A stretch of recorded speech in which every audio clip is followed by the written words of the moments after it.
خاطرتون هست که نیمروب بخواد بفرسته نیمروبی کنه. خب ما اینا رو محکم ایستادیم، برخورد کردیم، اینا رو لغو آتش بس دونستیم و گفتن اگه این اقدام بکنید میزنیم.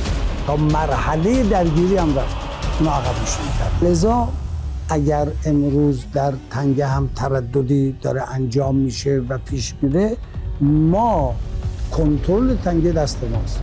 الان اینا 2 روز 3 روز آمدن محاصره کردن. محاصره یعنی چی؟ یعنی همه بیان برن، ایران نره.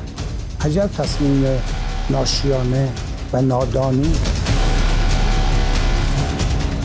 آنچه که در خلیج فارس و تنگه هرمز اتفاق میفته تنها دلیل و سببش اقدام نظامی آمریکا و رژیم صهیونیستی است. تا قبل از 28 فوریه تنگه هرمز و کل خلیج فارس و دریای عمان ایمن و امن بود.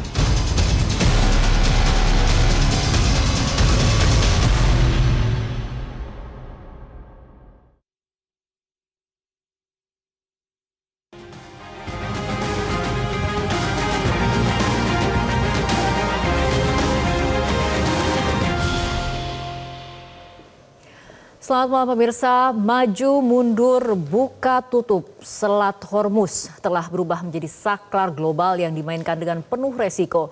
Sebentar dibuka memberi nafas bagi pasar dunia lalu ditutup kembali memicu alarm ketegangan yang makin tinggi. Ini bukan sekedar blokade di laut tapi bisa jadi kebuntuan total di meja diplomasi. Gencatan senjata tinggal hitungan jam dan kekuatan militer terus berbicara. Apakah ini tarik ulur strategi untuk mencari posisi tawar atau langkah pelan namun pasti menuju medan perang yang jauh lebih besar? Bersama saya Fitri Megantara, inilah top issue Hormuz memanas, siap-siap perang besar.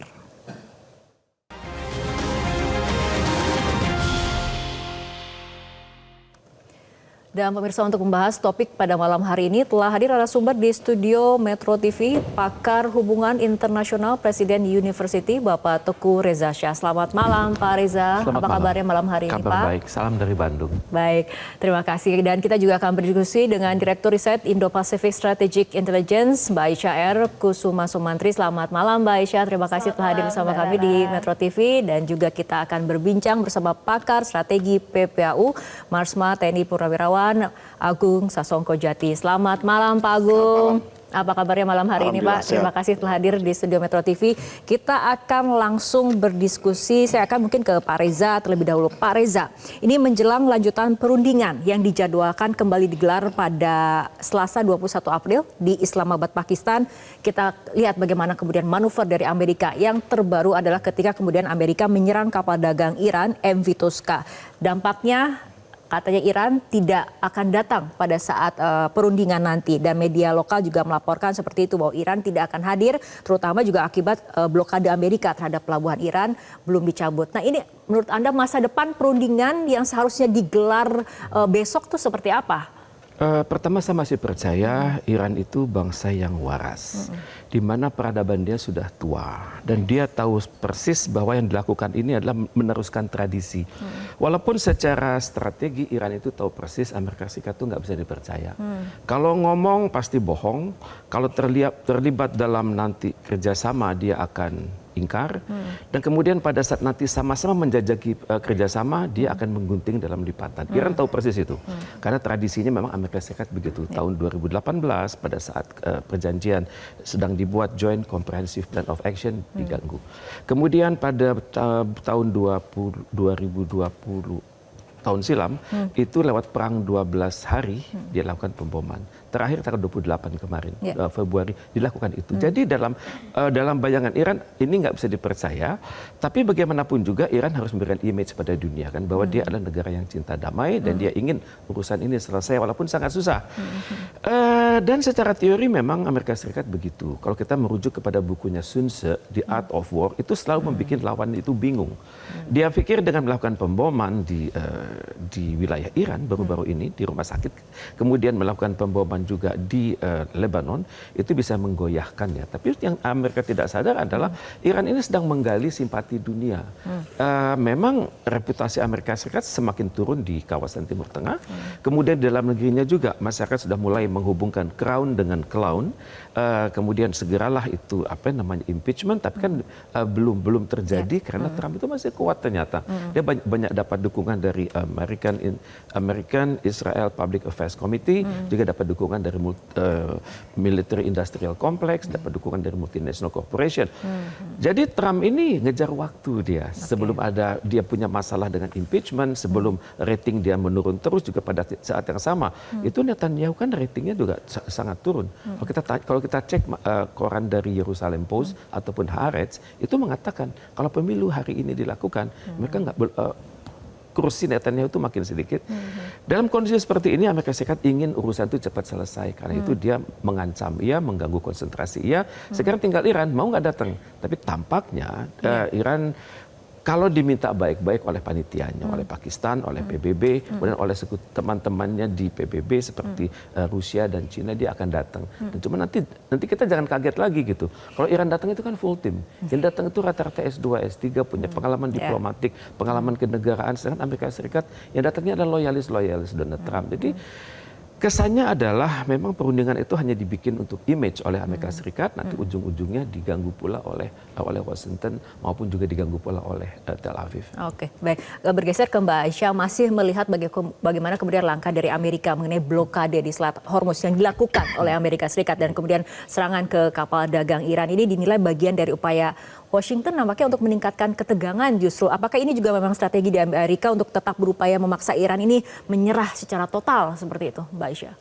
Ya, kita lihat sekarang Amerika Serikat ini kan melakukan sebuah strategi yang namanya adalah coercive diplomacy. Dia berusaha untuk menekan Iran terus-menerus nih agar Iran ini mau kembali ke meja perundingan. Yang mana kita tahu selama ini kan Iran ini juga sudah bersedia untuk turun ya. Dan kita tahu bahwa kemarin perundingan pertama di Islamabad itu juga gagal karena sticking point-nya itu terlalu besar di antara kedua belah pihak. Nah sekarang Amerika Serikat ini berusaha untuk menaikkan leverage-nya. Dia tahu nih, dia unggul secara militer ya, bahwa klaim dari mereka sudah bisa melumpuhkan sekitar 30-40% dari angkatan udara dan angkatan laut dari Iran. Ya, tetapi memang Amerika Serikat sadar kalau mereka ini sebenarnya sangat kurang di bidang strategik karena Iran ini dia menguasai tadi ya Selat Hormuz dengan menentukan protokol siapa saja yang boleh lewat dan siapa saja yang tidak boleh lewat. Dan ini kan membuat kemudian aliansi dari Amerika Serikat menjadi kesulitan karena ekonomi mereka itu kan terhambat dari sana ya. Dan kita tahu Iran yang tadinya menguasai sekitar 4% dari total perdagangan minyak dunia itu sekarang menguasai sekitar 20%. Nah, Amerika Serikat berharap dengan blokade ini sebenarnya ada dampak ekonomi yang besar yang didapatkan oleh Iran. Yang diincar apa? Yang diincar adalah daya tahan dan endurance Iran dalam menghadapi peperangan panjang. Karena Donald Trump tahu bahwa dia tidak bisa nih menang di dalam peperangan panjang. Negara yang selalu dirugikan di dalam protracted war itu selalu adalah negara demokrasi yang lebih besar. Karena apa? Konstituen politiknya nanti akan berteriak, khususnya kalau perang ini bukan merupakan existential threat untuk mereka. Kan Iran sekarang rugi sekitar 435 juta US dollar per harinya. Kalau diakumulasi per bulannya itu sekitar 13 miliar US dollar. Itu kan angka yang sebenarnya sangat besar. Dan Iran memerlukan itu sebenarnya untuk bisa membiayai militer mereka ya, bisa membiayai masyarakat mereka. Nah, khususnya kerusakan pasca perang. Tetapi pertanyaannya, meskipun strategi ini dinilai sebagai sebuah strategi yang efektif untuk bisa melumpuhkan Iran secara ekonomi, pertanyaannya berapa lama ini strategi ini akan berhasil? Karena untuk blokade membutuhkan waktu sekitar 2 sampai 6 bulan untuk itu fully take place gitu ya. Dan pertanyaannya adalah apakah Donald Trump punya waktu selama 6 bulan ya untuk menunggu hal tersebut dan memperbaiki citra Republikan sebelum pemilu selanjutnya nanti berlanjut. Nah, apa yang terjadi di Selat Hormuz, Pak Agung? Adu kuat Amerika Serikat dan Iran, adu tahan nampaknya. Siapa yang akan bertahan untuk menguasai Selat Hormuz, blokade yang dilakukan? Tahan dulu, tapi jawaban dari Pak Agung kita akan membahasnya di segmen berikutnya.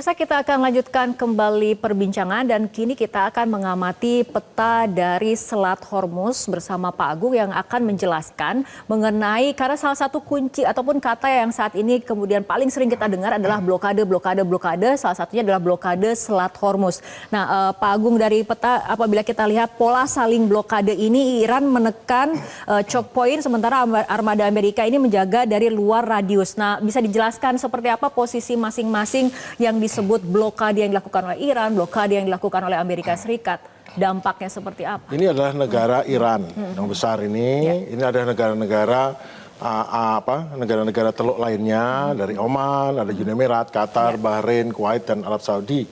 Yang menurut kategorisasi semua adalah proksinya Amerika karena menyediakan tempat untuk pangkalan Amerika, menyediakan fasilitas dan bahkan pada awal perang mengizinkan Amerika menyerang melewati ruang udaranya. Oleh karena itu Iran menutup. Jadi serangan awal dari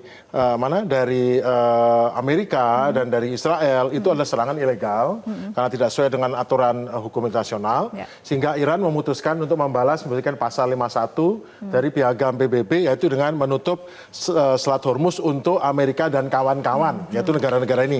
Jadi balasan. Sekarang setelah itu Amerika melakukan tindakan lagi, yaitu dengan memblokade. Nah, blokade ini tindakan ilegal lagi karena yang dilakukan blokade oleh Iran adalah balasan pada orang yang menyerang. Nah, sekarang orang sudah membalas, dibalas lagi dengan blokade. Tapi masalahnya adalah blokadenya tidak mampu untuk berani dekat-dekat. Ini Teluk Oman, ini Laut Arab. Mereka pada jarak sekitar 200 mile atau 300 km dari pinggir Gulf Oman. Kenapa? Karena mereka takut dengan rudal pantai serta rudal jelajah atau rudal balistik. Sehingga mereka mengawal di jalur ke Bab el Mandab sama jalur menuju ke India, sehingga kapal-kapal yang dicegat itu berada di luar ini. Tidak ada yang di dekat di sini. Karena semua takut. Nah, setelah terjadi blokade tadinya dibuka dengan alasan kan sesuai dengan perjanjian kalau Lebanon berhenti dari gencatan senjata, dibuka untuk semua. Baik yang dari pihak yang mendukung Amerika juga dibebaskan, pihak yang dari Iran dibebaskan. Tetapi blokade Amerika bukan terima kasih, tapi Iran nggak boleh keluar.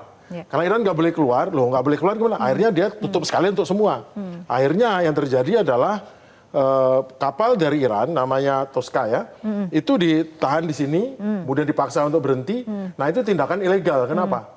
Kapal-kapal itu tidak ada yang melanggar hukum. Kapal-kapal itu mengikuti aturan yang diatur oleh yang menguasai Selat Hormuz saat ini adalah Iran, kemudian keluar, diambil tindakan berupa tindakan ditembak dan segala macam. Iran bisa menembak di sini itu hanya tembakan peringatan kepada India. Di sini tembakannya malah melumpuhkan kapal, yaitu kapal Tosca itu. Ya. Tosca, ya. Nah, kemudian ditahan oleh kalau dari US Tripoli ya katanya ditahan, kemudian Apakah itu masuk kategori pembajakan apa yang dilakukan oleh Amerika terhadap kapal dagang Iran?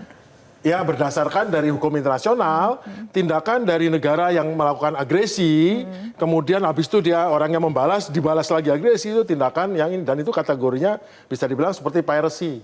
Karena tidak ada dasar hukumnya. Dasar hukumnya loh, saya kan sudah blokade.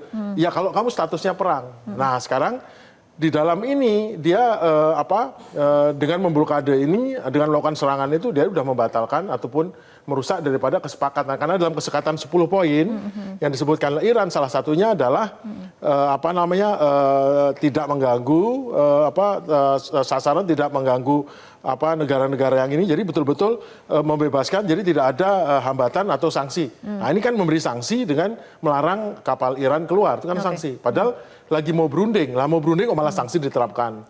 Alasannya adalah untuk menghukum. Jadi Amerika sampai terakhir tidak menyadari bahwa dia sangat tergantung dengan ekonomi dari minyak yang keluar di sini.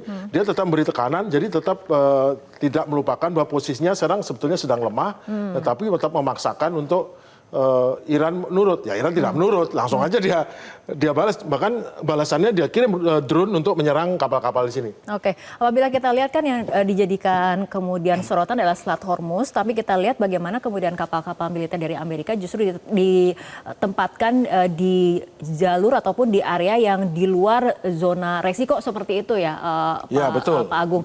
Apa maksud dari strategi yang dilakukan oleh Amerika ini? Apakah kemudian Amerika, padahal kan Amerika sendiri yang mengatakan mengatakan bahwa Iran kekuatan militernya sudah dipangkas kalau ataupun tadi dilemahkan. adalah secara hukum ini balas membalas, yang satu melanggar hukum, satu sesuai dengan hukum. Nah, tapi secara perang informasi pada saat terakhir mengatakan blokade, Trump mengatakan blokade, itu sudah berkesan, wah ini kita kuat ya, kita bisa blokade. Habis itu Iran dengan membalas dengan saya buka blokadenya. Wah, Iran menunjukkan saya yang berkuasa, keluarlah kapal. Setelah itu Amerika mengatakan, wah tapi blokade untuk Iran saya tetap nggak boleh lewat. Dibalas lagi. Terus sama Iran langsung dia melakukan tindakan dengan melarang ada kapal India lewat dengan tembakan, wah tembakan, begitu tahu tembakan nggak keluar, yang terjadi kan loh bukannya lancar tapi malah terhambat. Nah, Trump mengeluarkan kalimat seperti ini, itu tindakan itu keterlaluan, berlebihan. Kan heran ya, negara yang menyerang Iran bahkan membunuh presidennya, membunuh pimpinannya, membunuh banyak orang, bunuh banyak korban dengan ilegal, itu bisa mengatakan Iran itu berlebihan. Ya kan aneh kan? Sudah berlebihan. Habis itu ada kalimatnya lagi. Iran ini meres ya, memeras ya, blackmail ya. Loh, kalau seseorang menganggap memeras berarti kan posisinya lebih lemah sehingga bisa diperas. Biasanya orang berbuat kesalahan diperas, orang tidak bisa berdaya diperas kan. Jadi artinya apa? Itu secara tidak sadar bahwa sadarnya Presiden Trump mengatakan Iran lebih kuat sehingga dia yang diperas, merasa diperas. Itu kestatement. Dan yang tindakannya lagi apa? Langsung dia ngirim, oke, kita hari Senin kita akan berunding. Artinya apa? Wah, kalau ini ditutup beneran kan bahaya nih, nggak keluar, harga minyak naik, nanti inflasi nanti suku bunga obligasinya naik, begitu naik, bunga bank naik di Amerika, orang-orang pada resesi karena nggak bisa bayar angsuran, nggak bisa bayar macam-macam.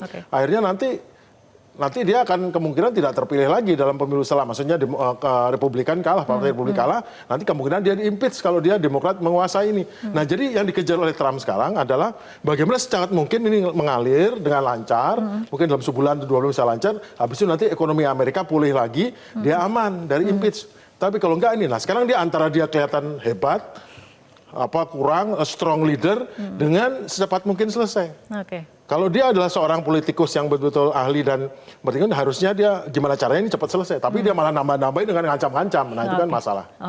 Baik, Pak Reza, menurut Anda kaitannya dengan hukum internasional dan aksi saling blokade yang dilakukan seperti apa? Ini benar-benar bertentangan dengan hukum internasional ya. Ini menciptakan keraguan, menciptakan ketakutan dan mengganggu sirkulasi energi dari Hormuz. Amerika Serikat tampaknya berpikir dia menang dalam jangka pendek ya. Tapi dalam jangka panjang dia hendaknya juga sadar bahwa semakin banyak negara-negara yang antipati pada dia. NATO semakin menyatu, kemudian NATO semakin menyatu untuk berbeda pendapat. Kemudian juga kita lihat baru-baru ini kan Inggris dan Perancis merencanakan sebuah konsorsium, tidak ada Amerika Serikat di situ. Kemudian juga kita perhatikan juga bahwa negara-negara yang tergantung juga pada ekspor dari Hormuz tersebut seperti Rusia dan China, kemudian juga Korea Selatan dan Jepang, itu sudah mulai terganggu. Padahal Korea Selatan dan Jepang adalah negara di bawah binaan Amerika Serikat di Asia Timur. Jadi Amerika Serikat tampaknya ingin bermain cepat. Kalau Iran berpikir diplomasi itu ada suatu proses. Donald Trump sudah mengatakan akan mempelajari 10 items yang Iran ajukan. Tapi kan sekarang dia tolak lagi. Dia perluas isunya begitu. Misalnya perihal nuclear enrichment yang akan naik pelan-pelan ke atas, dikatakan tidak boleh, kemudian juga dikatakan 20 tahun Anda tidak boleh beraktivitas di situ. Jadi sekarang kelihatan Amerika Serikat ini benar-benar yang Sun Tzu bilang itu mengganggu jalannya suatu negosiasi tersebut. Dia ganggunya di Hormuz, dia ganggunya di luar Hormuz, dan juga dia ganggu di Lebanon. Amerika Serikat berpikir bahwa Iran itu akan goyah dalam konsistensinya. Tapi saya pikir menit-menit terakhir mungkin dia datang ke perundingan di Islamabad, dan dia akan datang dengan full team, dengan individu-individu yang sangat qualified seperti kita lihat pada pertemuan pertama beberapa minggu silam. Mbak Aisyah, dari segi strategi ataupun mungkin dari segi intelijen juga, apakah kemudian aksi saling blokade seperti ini bisa menjadi sebuah alat tawar yang kemudian akan memaksakan sebuah kesepakatan dalam perundingan yang dijadwalkan akan dilakukan pada tanggal 21 April seperti itu? Ya, di dalam perundingan ini kan seharusnya kita melihat adanya stalemate terlebih dahulu, di mana kedua belah pihak ini sudah lelah dari segi militer, ekonomi, politik, ya, persepsi gitu ya. Lalu kemudian kita lihat di sini kedua negara ini yang paling saat ini merasa lelah itu sebenarnya adalah Amerika Serikat. Karena tadi ya bukan hanya tekanan dari sisi internasional, tetapi juga dari sisi domestik. Adanya kenaikan harga yang luar biasa dari energi, lalu kemudian harga pangan gitu ya. Lalu kita bicara juga tentang oposisi ya yang saat ini semakin kuat gitu. Apalagi sekarang approval rate Trump itu hanya sekitar 35% saja dari masyarakat Amerika Serikat. Itu kan jumlah yang sebenarnya sangat rendah gitu. Sementara di sisi Iran ini kan menyadari bahwa konflik ini merupakan existential crisis untuk mereka. Dia selama apapun peperangannya, ini dia akan melakukan pertempuran sampai titik darah penghabisan. Karena kalau misalnya Iran menyerah, maka rezim mullah yang saat ini berkuasa di Iran itu akan hancur gitu ya. Nah, saya kira di sini Iran sempat melakukan pembukaan Selat Hormuz sebagai sebuah itikat baik untuk bisa menciptakan adanya trust building di antara kedua negara. Karena sebelumnya pernyataan Iran kan menyatakan bahwa kalau misalnya Amerika Serikat dan Israel menghentikan pertempuran di semua front-front yang ada di Timur Tengah, maka kemudian Iran akan memenuhi janjinya untuk bisa membuka Selat Hormuz, dan itu dilakukan oleh Iran. Tetapi permasalahannya setelah itu dilakukan kan AS malah tidak mau membuka blokade, yang mana tadi Pak Agung juga sudah menjelaskan bahwa ini sesuatu yang ilegal karena tujuannya bukan melindungi diri, bukan berdasarkan kemudian selektif kapal militer, tetapi ini menyasar ekonomi yang bertujuan untuk membuat masyarakat Iran kelaparan. Gitu ya. Itu kan menjadi sesuatu yang sebenarnya menarik ketika kita lihat di sini. Oke, baik. Mbak Aisyah, Pak Reza dan juga Pak Agung, kita akan lanjutkan kembali perbincangan, tapi kita ikuti jeda berikut terlebih dahulu.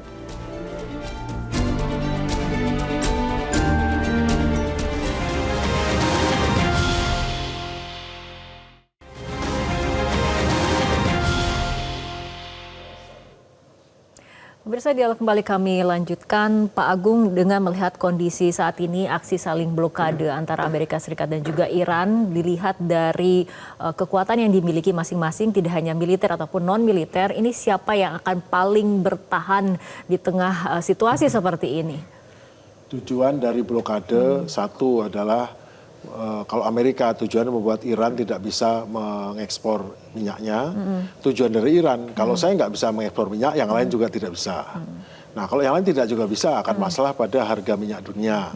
Tapi kalau nanti Iran nggak bisa lewat harga minyak Iran, namun sesungguhnya mari kita lihat siapa yang lebih menderita. Jadi pada saat pada saat memulai perang, saya biasa menggunakan instrumen kekuatan nasional negara ya Amerika dan berhadapan. Diplomasi Amerika kuat sekali, informasional kuat sekali, semua media ngeliat Iran itu kurang baik, jelek, buruk, militer jelas kurang, dan ekonomi Amerika kuat, sanksi. Namun sebaliknya adalah pada saat setelah 5 minggu, diplomasi Amerika kayaknya sendirian dari dunia. Dia mau ngajak kemana gak ada yang mau ikut, ngajak ke sini gak ada yang mau ikut, Trump marah-marah sendiri, malah berantem sama Paus ya, Pope ya, pada yang mulia Paus, berantem sama orang Itali, Permanenti Itali, berantem sama semua berantem lah. Temennya Israel pun juga kayaknya gak deket-deket juga sekarang. Diplomasi, udah rontok lah. Kemudian negara teluk pada nggak percaya sama dia, semua pada menjauh, pura-pura deket tapi nggak mau. Akhirnya sendirian, akhirnya dia terpaksa temenan cuma orang Pakistan tuh. Wah, yang ini kasatnya Pakistan sama Perdana Menteri oke deh. Jadi hanya bisa memfasilitasi Pakistan. Terus kemudian informasi, ya kita tahu kalau tadinya media barat itu menggunakan ini, sekarang media barat sedikit lebih meskipun kadang ada settingnya masih kurang fair, tapi sekarang udah media sosial membuat kelihatan terang bahwa kondisinya Amerika udah agak fair lah sekarang. Nanti Amerika turun, Iran naik. Nah, sekarang untuk militer. Dalam militernya nyatanya Iran gini aja lah, nggak usah ngelihat yang kemarin hancur. Intinya kapal Amerika di dalam peta itu nggak ada yang berani deket-deket dari jarak 300 km dari pantai Iran. Kemudian buat blokade kok nongkrong jauh sekali, nyegatin kapal di perjalanan di jalur pelayaran itu, nyegatnya di situ. Bayangin nyegat jauh. Akhirnya berarti tidak berani dekat. Begitu dekat pun diusir sama kapal kecil-kecil, pergi itu 2 kapal frigat itu. Nah, artinya secara militer pun, dan Iran sudah ngancam juga. Meskipun Amerika ngancam, saya akan hancurkan nanti listriknya, saya akan hancurkan ininya, Trump segala macam. Tapi praktiknya nggak berani juga. Kenapa? Karena Iran akan balasnya menghancurkan desalinasinya negara-negara teluk itu. Negara-negara yang proksinya Amerika, karena mengizinkan pangkalannya di situ, take off dari situ, dan lewat di udaranya. Sekarang nggak berani semua, nggak akan mengizinkan lewat Dan itu takut, kalau itu sampai dihancurkan, diselinasi, maka nggak sampai berapa hari rakyat itu semua ngungsi semua itu dari Uni Emirat. Nah, kemudian yang paling adalah ekonomi. Nah, ekonomi sekarang mari tutup itu nggak bisa keluar, harga minyak naik, masyarakat di Amerika udah jerit. Saya nggak pakai perumahan di Amerika lah, di Indonesia aja. Di Amerika itu $3 jadi $4,5. Kalau harga diesel naik udah 2 kali lipat. Itu sama aja dengan kita, Pertamax yang 15.000 harganya berubah menjadi 25.000. Kemudian yang diesel yang 15.000 menjadi 30.000. Itu bayangkan itu betapa ributnya di Amerika itu sudah ribut jadi masalah itu. Karena naikkan semua harga-harga naik, di Walmart naik, semua naik. Itu sudah ribut, ngeluh ini sudah, mari di-impeach nih presidennya. Nah, sekarang bagaimana rakyat Amerika sekarang mengeluh kan? Rakyat Iran gimana? Rakyat Iran itu dengan harga Rp200.000 sebulan dia udah listriknya kebayar, gasnya kebayar, airnya kebayar, kemudian bensinnya kebayar, kemudian makannya juga kebayar. Dengan 200.000 saja mereka sudah bisa makan dan semua. Apalagi kalau mereka bersama-sama satu rumah, karena semua mendapatkan bantuan sosial dari pemerintahnya dengan ada pembagiannya. Kemudian sekolahnya gratis, kesehatan gratis segala macam. Nggak ada yang perlu dikeluhkan sama rakyat Iran. Sekarang berarti kok dia bisa tahan? Ada pejabat Iran, kami sanggup begini 6 bulan lamanya. Artinya dia punya persediaan devisa cukup untuk 6 bulan seperti itu, masyarakatnya nggak masalah. Amerika bisa nggak 1 bulan saja dengan bahan bakar naik seperti itu? Nah sekarang pertanyaan tadi ditanya ke saya, siapa yang kuat-kuatan? Kita bisa jawab sendiri. Ya kita tahu siapa yang lebih kuat kan. Itu aja. Baik. Pak Reza, ini tadi mengenai fase blokade ini, mana yang lebih memungkinkan sih sebetulnya? Apakah ini potensi yang menjadi serangan atau perundingan, Pak Reza? Tadi Pak Agung bagus sekali menjelaskan lewat konsepsi DIME ya Pak ya, diplomasi, informational, military dan ekonomi. Memang jangka pendek Amerika Serikat unggul, Amerika Serikat bikin takut. Jangka pendek ya Pak? Jangka pendek. Untuk jangka panjang Amerika Serikat akan menggerogoti dirinya sendiri. Kemudian ya impeachment akan semakin keluar, kemudian reputasi dia menurun. Yang kita perlu dalami sekarang, Iran ini sanggup bertahan lama. Dia sudah berkatakan, saya sudah bertahan 4.500 tahun, selama itu kurun waktu itu Anda belum terdengar. Jadi itu peta yang sangat bagus dari Pak Agung tadi itu.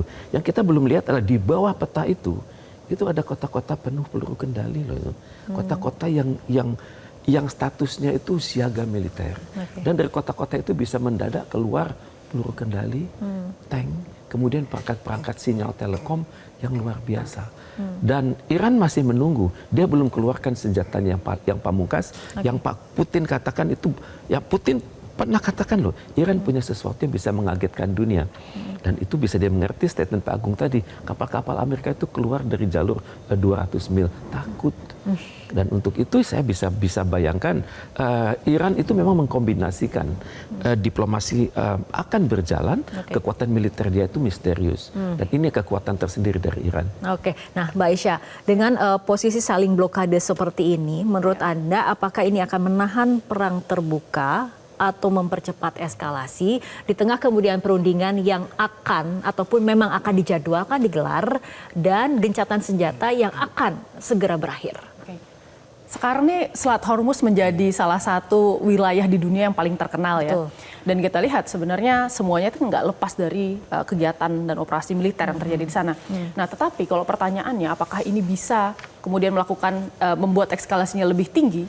Jawabannya jelas iya gitu ya. Padahal sekarang yang dibutuhkan oleh negara-negara untuk melakukan dan maju ke meja perundingan ini kan sebenarnya adalah deeskalasi terlebih dahulu, gencatan senjatanya diperpanjang ya, lalu kemudian ini confidence building measure juga merupakan hal yang kritikal atau tadi ya membentuk sebuah sharing informasi dan kemudian membangun kepercayaan di antara kedua belah negara. Di perundingan pertama sulit banget nih membangun kepercayaan antara Amerika Serikat dan Iran. Betul, karena di perundingan pertama itu baru 3 hari ceasefire sudah diseret ke meja perundingan kedua belah pihak. Sekarang kita tahu ya baru beberapa hari ini selesai 14 hari, lalu kemudian ada jeda waktu sekitar seminggu lagi ini disuruh untuk kembali berunding dengan kondisi dua-duanya sama-sama menerapkan yang namanya maximalist approach. Jadi tidak ada nih pihak yang ingin mengalah, apalagi mereka jelas red line-nya di mana di antara kedua belah pihak ini. Nah saya kira sebenarnya di sini juga menarik ya, ini masalah blokade ini juga kita tidak tahu ini kita tahu ya bahwa ini akan berlangsung dalam jangka waktu yang lama. Kalau misalnya memang secara political will di Amerika Serikat ini mengizinkan terus untuk dilangsungkan. Karena Amerika Serikat sekarang dia kehabisan uang gitu ya. Kita tahu bahwa Donald Trump sudah meminta dan mengajukan penambahan dana untuk bisa melanjutkan peperangan di Iran kepada Kongresnya. Tetapi kalau misalnya seandainya ini dananya tidak disetujui, apalagi Amerika Serikat ini kan mengandalkan sebenarnya kalau dalam piramida cost of war itu adalah serangan udara dan serangan laut, dan dua aspek itu paling mahal di dalam peperangan gitu ya. Kemungkinan besar mereka akan mengalami tadi ya kesulitan untuk bisa melakukan operasi. Apalagi tadi ada imperial overstretch, di mana kemudian teknologi-teknologi Amerika Serikat baik itu di Korea Selatan ataupun bahkan sekarang yang kita dengar Patriot System yang ada di Polandia itu mau ditarik juga ke Middle East. Jadi sebenarnya Amerika Serikat sekarang mulai running thin. Meskipun tadi ya kita tahu bahwa Amerika Serikat mengklaim bahwa dia unggul secara taktis, lalu kemudian dia juga kemudian memiliki air superiority yang sekarang di-challenge juga ya oleh Iran gitu. Dan kemudian sekarang base-base di Amerika Serikat ini kan ada 13 yang major ya, dan hampir semuanya sekarang sudah unoperational lagi gitu. Kita lihat di sisi lain Iran ini sebenarnya dia belum mengeluarkan ya senjata-senjata terbaik ya, termasuk misalnya angkatan daratnya ini masih sangat fresh di Iran ya. Lalu kemudian kita tahu tadi coastal defense system, termasuk diantaranya di dalam pulau ini sebenarnya, di dalam selat ini ada namanya Pulau Qasim, di mana di situ adalah Iran menempatkan banyak sekali kemudian misil-misil dan peluru kendali untuk bisa menyasar kapal-kapal yang nanti akan melalui Selat Hormuz atau bahkan kemudian sampai di mulut ya Teluk Qatar gitu. Oke, baik. Artinya masih banyak kemungkinan yang terjadi, tapi kita harapkan perundingan akan tetap dilakukan, kedua negara bisa hadir dan duduk di meja perundingan, dan kita harapkan ada kesepakatan untuk mengakhiri konflik yang lumayan panjang ini ya, dan memberikan dampak yang luar biasa kepada global. Baik, terima kasih Pak Reza, Mbak Aisyah, dan juga Pak Agung telah berbincang pada malam hari ini. Dan pemirsa, di Selat Hormuz kini berlaku satu hukum tak tertulis. Jika dibuka belum tentu aman, jika ditutup pasti jadi ancaman. Semoga bara ini tidak membesar karena yang berguncang bukan hanya kawasan tapi seluruh tatanan dunia. Saya Fitri Magantara, terima kasih, sampai jumpa.